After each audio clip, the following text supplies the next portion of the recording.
All right, so I just lost against Kaiju 10. Oh my god! Just kidding. I quit. Y'all know I'm not losing. So today, what I wanted to do is I wanted to do a numbers weapon 10 team type thing, and really it's just Reno and Hoshina, the new character. Frankly, they're all new characters because the game's new, right? But anyways, you get the point. And we do have other weapon wielders like Isao and Gen. They're the only two that are in the game currently that are actively using a numbers weapon, but they're not in the full-on armor, so that's the main thing. Well, I guess Hoshina's kind of like in a beta armor, but whatever, right? So we're going to put him with Reno, and we're going to go in versus Kaiju 10, see if they can exterminate the Kaiju. Anyway, if this is your first time here, we'd love to have you stick around and subscribe. About 80% of viewers are not subscribed, so make sure you hit that subscribe and stay tuned for the content here on the channel. I don't know how great Hoshina will look in this because I'm not going to be prioritizing him. I'm going to be setting up this stuff in a way where I'm kind of just splitting it down the middle. Like right here, I'm going to go straight to Reno. So splitting it down the middle. And that'll bring him back down to earth a little bit. He won't look like the world beater that man, if you didn't see the video yesterday, and I've since had him peak higher, but in that video he was hitting for like he did like consistent like 80,000 hits on the combat skill as opposed to the ultimate. The ultimate was doing good damage too, but the combat skill too was doing like 80,000. But he was doing that, one, and then two, another thing that was happening was I even had him go over 100, right? And earlier today, I had him go to 130. I was like, dude, what the hell were they thinking? Making this cracked DPS character. You know the crazy thing about him? He's just so good at the DPS that you don't even need that much damage in this game. There's not a single reason to need that much damage output in this game at all, period. The cool thing about him, though, I will say, and I'm going to focus on one of these minions so I can get my resonance set up. The cool thing about him, though, is that in that video as well, we got to see him get to a point where he was like looking like he's basically like two-shotting enemies or three-shotting enemies, especially if he goes into a wave and he's already set up and he goes into the boss wave afterwards, as opposed to this one where I'm trying to do all of it in one, right? Because there's only one wave here. Then he is really, really strong in that situation. He's fully built up, fully stacked, got all the support. Like he's really powerful at that point. But again, I don't think we necessarily need that. It's just we're in a point with this game where you don't really need anything, if we're being honest. Like there's not anything you individually need, because we're at a point where all the characters on decent teams, all of them on decent teams, are able to beat basically anything in this game. And I'm not kidding. They can pretty much beat anything in this game already. So I don't know, like, you know, he's going to be doing like 1 trillion damage in the raid. It's going to be comical. I mean, because the characters were already doing like hundreds of millions of damage. He's going to be doing like 1 trillion damage. I'm not kidding. It's going to be so comical. But maybe they will produce something that requires that more. I don't know, because the game is designed in a way where once you get past the certain level limit, then none of that stuff really matters anymore, for lack of a better term here. This is one of the interesting things about Hoshina, is that you've got to make a point to prioritize him, probably more than you would like to in some team compositions. So you really kind of want to build a team around him entirely, as opposed to having Reno here kind of taking some of the priority away from him. Because he's good enough. He's the best single carry in the game just because he does so much damage. And I've seen people try to liken him to a character like Soshiro. I'm going to be honest, especially if this crit's here, by the way. She doesn't even compare to him. It's not even close, especially because she's clunky. That did crit. He beat him, but it wasn't anywhere near as spicy as I've seen him do. Not even close. It's like 40,000 less than what I've seen him do. It's not even close to the way that he functions versus her. And that's not to say she can't do big damage, but I really want to drive home that he has an ultimate and a combat skill doing transcendent damage. Like, they're both doing really good damage, as opposed to just one mega hit like she would from an ultimate that takes her several turns to get fully built up. The only other character I think as a single target character anyway is maybe Kaiju. And if we remove the gimmicky nature of Kaiju's combat skill, which is by definition the hardest hitting move in the game, but it only works against small Kaiju that are below 50%. Whoops, wrong button. then yeah, there's not anything remotely that comes close, especially as a combat skill. So I like I said earlier, I just don't know that that we need that. And what I will say is, and this better not be the case, just because this game already has a problem with where he's at right now. I can't imagine it going higher. But typically, DPS characters are characters that fall out of meta much quicker than the characters that do support, the characters that do utility, because at the end of the day, people want to see higher numbers. But the problem is that the power scale is at like a 6, let's say a 6, and they throw this guy in here and he's like an 8.5, 9, maybe 10. He's like, oh, he's that high, right? And I'm trying to be careful not to make it sound like I'm glazing him. It's just really, really hard to explain this in a way that doesn't sound like that relative to the field in terms of his individual damage. He does lack in utility. He's not dual type. He's not.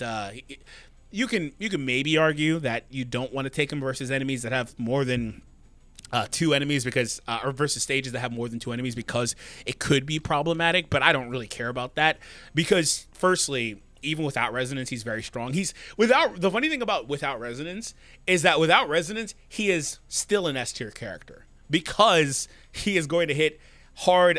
He's going to hit hard adjacently. He's got the blast attack doing adjacent hits. So without resonance, he looks a lot like a single element. He's basically, you know what it is? I was gonna say he looks a lot like a single element Gen. What it is that he's pretty much Kikaru without it, is what it is. And Kikaru is actually pretty solid too. He may actually have higher multipliers as well. 164 and 82. This isn't gonna be fair. Oh no, never mind. It's not high enough. He does have higher multipliers. He just flat out has higher multipliers. It's even 1 skill level lower. And this is the top skill other than the passive I would level up on him. As opposed to on Kikaru, I would prioritize her ultimate. He's basically like that, right? So, but that's still solid. But you don't have the utility of the duel, which is where Gen is better at that, at wave clearing. But why not just use both? I mean, you don't have to only have one character on your team. Even though I said you're better off prioritizing what's it called? Hoshina. Another thing you can do as well, this is kind of underrated, is you could put Isao on. And starting off with that extra SP from these bovine users is actually really strong. That makes a pretty decent difference. That extra 1 SP is very helpful. So that's another thing you can also do if you're looking for a way to build it up. But regardless of that, I think he's still an S tier character, which is just more proof that he's just insane. But anyway, I would still take him in to enemies with that. And then another thing you could do is you could just prioritize defeating an enemy like you saw me do last time. Just defeat the 3rd enemy. If there's 4, then the fact he's got the adjacent hits is because the reason he has that is because it allows him to help you mow down those other enemies. And if there's more than 3, which is extremely rare, I think I've only seen that a couple of times, then they're not going to be very tanky. You'll be able to run them down. But you could just ultimate on the 3rd enemy, ensure you get the kill. You could also try to just kill it before you get to the ultimate anyway. And then all of a sudden you don't have that problem anymore. It's not going to fall off like a Kikaru buff would. That's another thing. Kikaru's buffs are going to fall off. It's not going to... It just is very different. Oshiro, we talked all about how clunky her ultimate is without ultimate charge. Because you'd have to stall, things like that. It's just weird, right? She gets that just on the wrong turn. It's very different functionally, the way he performs overall. But, yeah, I think there are other S tier characters. Like I've always said, I think there's a lot of characters in this game that are really good. But some of that's just because you just don't need a lot of the you don't need anything. Like, I can tell you how good a character is. I can tell you characters that you can pinpoint if you were to start a new account, characters that you should be looking forward to, reroll for. All that stuff is good. Meta, blah, blah. All that stuff's good. And trust me, I will try to keep you guys informed, of course, and I'm going to actually be doing another tier list soon. But at the end of the day, this game isn't in a state right now where, like, any of that truly matters. You just kind of just do whatever you want in this game. Because for the 5th time, any characters can beat anything. You just put strong characters around them, and all of a sudden you're good. It doesn't matter anymore. All of a sudden, nothing matters anymore. So we are going to now get our resonance by way of using the ultimate here. And I deem this to be a worthy sacrifice, using it on the minion on the side. Because all that'll do is I'm going to get a stronger hitting move the next turn. So it's not like every other character in the game, literally every other character, where I'm using my hardest hitting move right there, and then I have to wait for another one to come back That's not the case here. Now I've got another strong hitting move right here that will kill this dude if this crits. This will kill him. Let's see. Ah, did crit. Goodbye. So that it just is what it is, right? And then all of a sudden, like we were talking about resonance, I went from 3 enemies to 1 really fast. And we're not even plate breaking. That's another thing. We're not even plate breaking.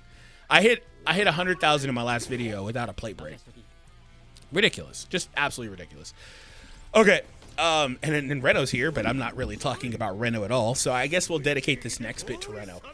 So Reno, I'll talk more about this in my tier list video, but I do think they're ultimately both S tier characters, just for the record.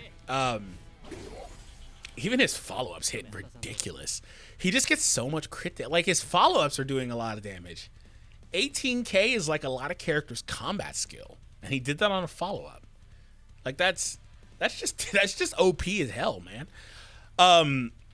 Even though I'm pretty sure he's got a regular modifier. Real quick, I just want to see this. We'll get to Renault like I promised. I'm pretty sure he's got like a 119 is pretty high. 119 is really high. 107 here. They're the same skill level. Like that. They're the same skill level and everything. 102. They're all the same level 7 skills. He just has really high modifiers. Anyway, on Reno. Reno is interesting because he's really strong. He could do good damage. Obviously, like I said, I just think Hoshina is in a stratosphere by himself with that individually. But Reno is no slouch. He could do really good damage. But in fact, we're gonna boost Reno from here. But he's a better character like at utility stuff, right? That's where you really shine with Reno, is like when he is out there and he is able to knock back action meter. He's able to do all these other things. He's got he's got element, which is actually pretty uncommon in the game right now, especially on SSRs or 5 stars. There's not a lot of them that have elements. Everyone is just oh, okay, great. I'll wait for this to connect again. Everyone's just a shot character or a slash character. They don't have elements. So that's another thing that's extremely valuable. And he just has a lot of different things in his kit. Also the extra chip damage, the freeze, just a lot of different things in his kit. He is, you gonna connect again? Or you said you connected, but you didn't connect. What the hell, man? I actually really like the design choice for both of these characters, for the record, because that's how Reno is in the series too. Like when he discovered the ice bullets, he's like, oh, these don't really do the most, but they're great for utility. It's connecting right now. Sorry about that. And so I really do like the design. Like there's not actually a utility class. He's technically an attacker. I guess it's not going to connect. Let me fix this really quick. But I believe I said this earlier, but the characters that are good at that utility stuff typically age much better than your characters that are purely damage. Speaking of purely damage, he's going to blow him up here. An entire life bar. Let's see what he does. And that's without a crit. So what is this going to do? He did crit. He did 32k. The extra damage kicked in. And Reno's got the exact same investment as my Hoshina, for the record. Same weapon levels, everything. And I believe I prioritize him with support and stuff. But yeah, those characters typically age better. It's just, I think Hoshina is in a bit of a unique situation because he's so far and away. Are you kidding? So far and away ahead of the field with the rest of that.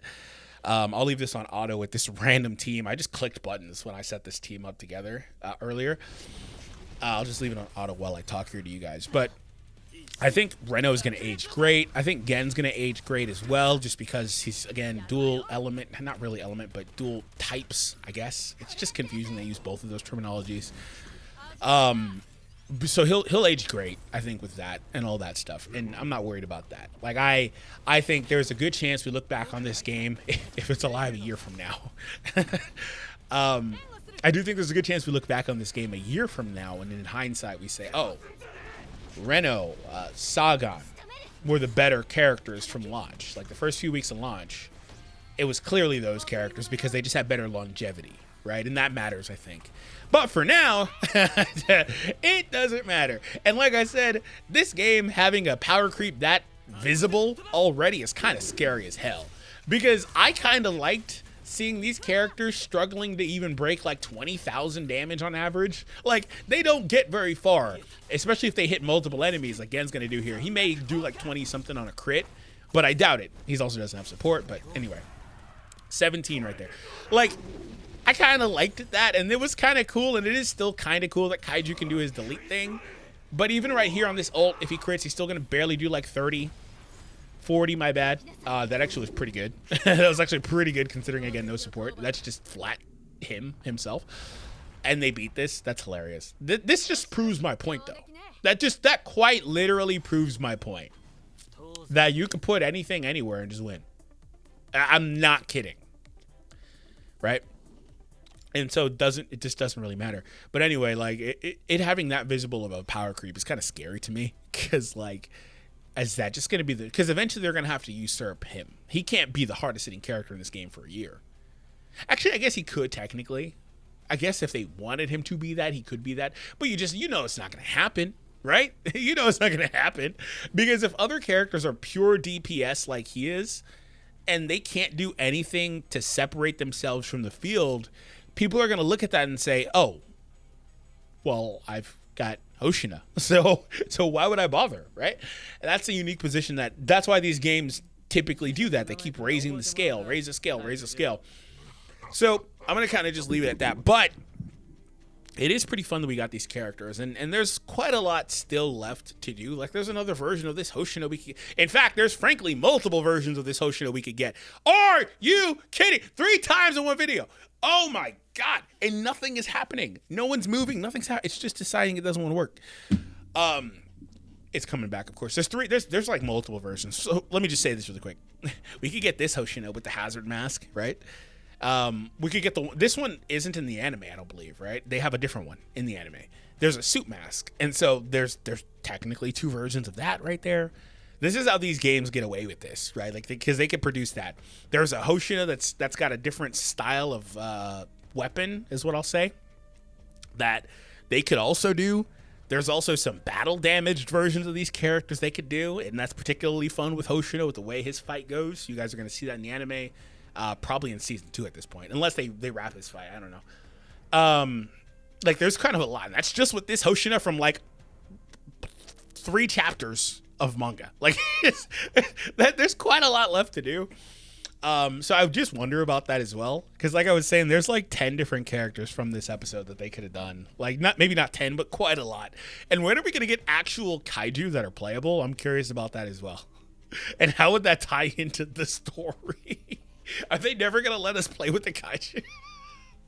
I don't know, we're off on a tangent because I just wanted to talk to you guys. But hopefully you guys enjoyed this video. Make sure you hit the thumbs up and subscribe if you are new. And I'll see you all next time.